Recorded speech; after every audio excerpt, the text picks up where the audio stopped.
یہ راستہ بہت مشکل ہے. کہ I am the president of the party. Why did you not tell me?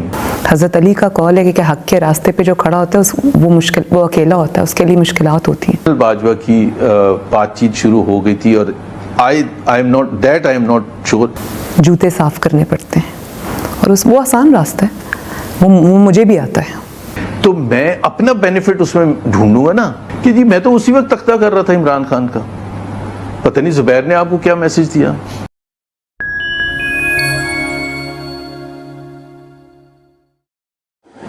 Leadership میں واضح کر دوں, صرف 2 شخص تھے جن کو پتہ تھا, مریم نواز اور نواز شریف کو.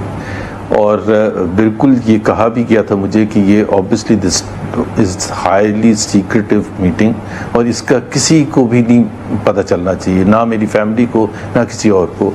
تو میں نے اسی کے حساب سے, اور میں نے وضاحت کے طور پر, بیکاز ان دنوں وہ بالکل شہباز شریف نہیں چاہتے تھے کہ ہم یہ ٹکراؤ کی سیاست کریں, اور وہ سمجھتے تھے کہ یہ محمد زبیر از دا رانگ پرسن جس کو آپ آگے کر رہے ہیں. تو مجھے خاص طور پر ان کو نہ بتانے کا کہا گیا تھا. اب جب وہ بعد میں جب سب کچھ سامنے آیا تو obviously شہباز شریف نے یہ میرے سے سوال پوچھا کہ I am the president of the party. Why did you not tell me?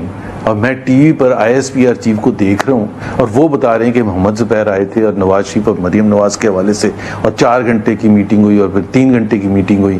تو ساری ڈیٹیلز تو ISPR چیف نے بتا دی تھیں. اب میں نے ان کو یہی کہا تھا شہباز صاحب کو کہ جی you are absolutely right, but and he was very annoyed and seriously annoyed with me for initiating this and not taking him into confidence before اور آفٹر. تو میں نے ان کو یہی کہا تھا کہ جی اس میں میرا قصور نہیں ہے, آپ میاں صاحب سے بات کریں.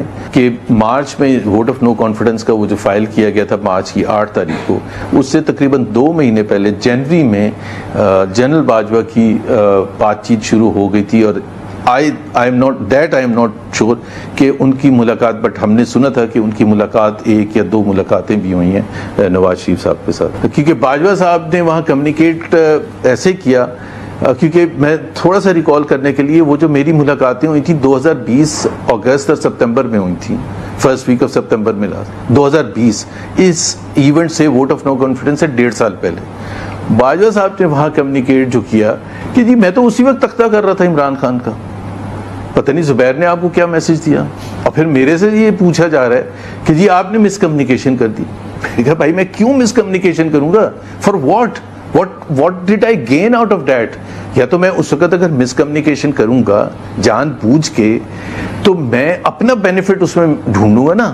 سب سے زیادہ مجھے کوئی پیسے بن رہے تھے, مجھے کوئی کیبنٹ پوزیشن مل رہی تھی عمران خان کی کابینہ میں, یا گورنرشپ مل رہی تھی, یا چلے اتنا میں نے جب مس کمیونیکیشن کیا تو باجوہ صاحب مجھے کچھ ہیلپ کر دیتے اس وقت یا لیٹر کہ جی کچھ نہ کچھ. مجھے تو کچھ بھی نہیں ملا at the end of the day.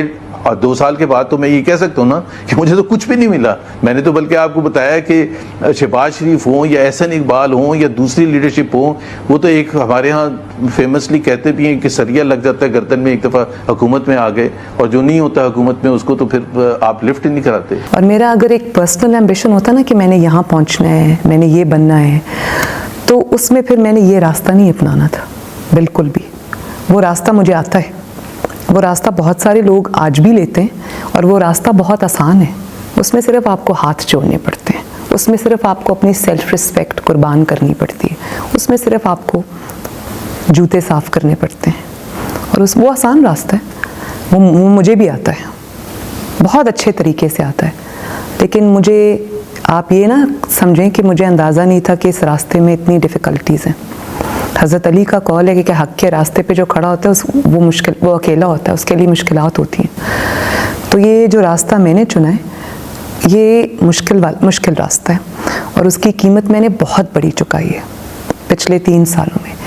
دیکھیں ڈان لیکس بنا میرے اوپر, بالکل ناجائز, میرا کوئی لینا دینا نہیں تھا اس سے. اس میں سے اللہ تعالیٰ نے نکالا. پیناما لیکس بنا میرے اوپر, میرا اس میں کوئی نہ لینا نہ دینا, نہ میاں صاحب کا کوئی لینا دینا تھا. اس میں سے میں گزر کے آئی. پھر نیب کورٹ میں مجھے سزا ہوئی, پھر میں 3 مہینے جیل گئی, وہاں میری والدہ کی ڈیتھ ہو گئی. اس کے بعد آج میرا والد جو ہے جو بیمار ہے